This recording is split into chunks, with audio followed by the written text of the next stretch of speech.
बांग्लादेशी घुसपैठियों का समस्या का साथ हमारा जो स्थानीय लोग है वो लोग फाइट कर रहा है। प्रियंका गांधी जी को देखना चाहिए कि हमारा देश में घुसपैठियों का कारण कितना लोगों का ऊपर अत्याचार हो रहा है। कांग्रेस ने अपना नीति बना लिया है कि तुष्टीकरण ही हमारा राजनीति होगा। हेमंता बिस्वा शर्मा हमारे साथ हैं, झारखंड में हैं। कार्यकर्ताओं में जोश भरने, उनको पंप अप करने के लिए विधानसभा चुनाव के मद्देनजर लगातार इनके दौरे लग रहे हैं।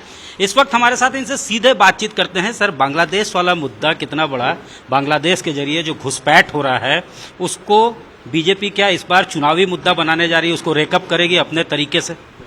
देखिए, हमारा देश में त्रिपुरा, वेस्ट बंगाल और असम, ये तीनों प्रदेश में बांग्लादेशी घुसपैठियों का समस्या का साथ हमारा जो स्थानीय लोग है वो लोग फाइट कर रहा है। अभी झारखंड ऐसा एक प्रदेश है जो प्रदेश में धीरे धीरे घुसपैठियां आना शुरू कर दिया है। झारखंड में कोई जिले में घुसपैठियों का संख्या 30% तक पहुंच चुका है। आपके पार्टी ने एक मेमोरेंडम दिया है इलेक्शन कमीशन को कि 123% भी वोटर्स बढ़े हैं। नहीं, वोटर का संख्या बढ़ा है, डेमोग्राफी चेंज हुए हैं और धीरे धीरे झारखंड भी असम, बंगाल का तरफ आगे बढ़ रहा है। अगर शुरुआत में ही इसको रुकवा ना जाए तो ये भी एक बहुत बड़ा मुद्दा बनेगा।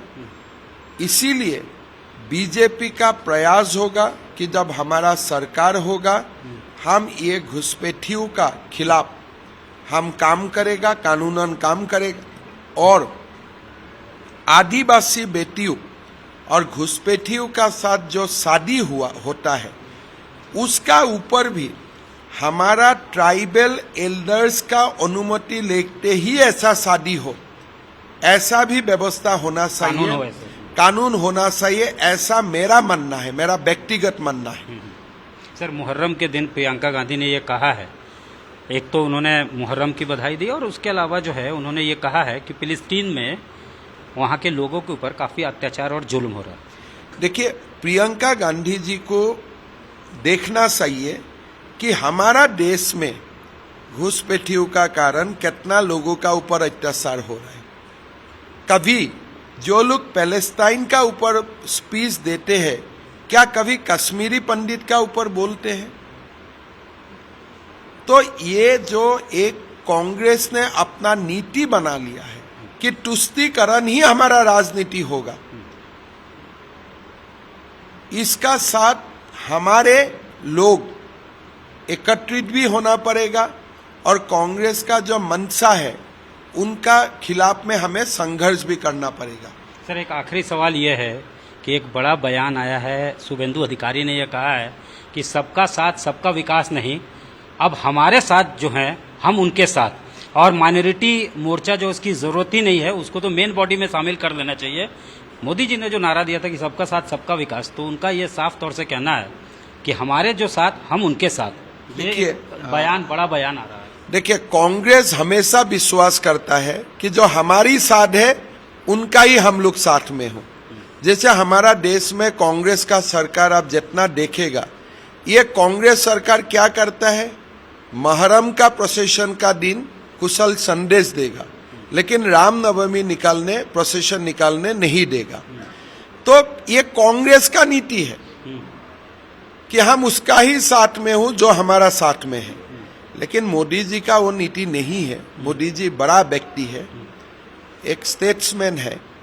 तो मोदी जी का नीति का ऊपर मेरा कमेंट नहीं देना है, लेकिन मोदी जी का जो नीति होगा देश के भले के लिए होगा और देश का पूरा जनता का भले के लिए होगा। अधिकारी जी के बयान पे कुछ कहेंगे? देखिए, अधिकारी जी का मन में दुख है, थोड़ा हताशा है कि भाई देखो, आपका घर में प्रधानमंत्री आवास योजना का भी घर हुआ है, फ्री इलेक्ट्रिसिटी भी हुआ है, आपका घर में आपको शौचालय भी मिल चुका है, पानी का नल भी मिल चुका है, फिर आप प्रश्न करता है मोदी जी का 1.5 लाख रुपया कहाँ गया?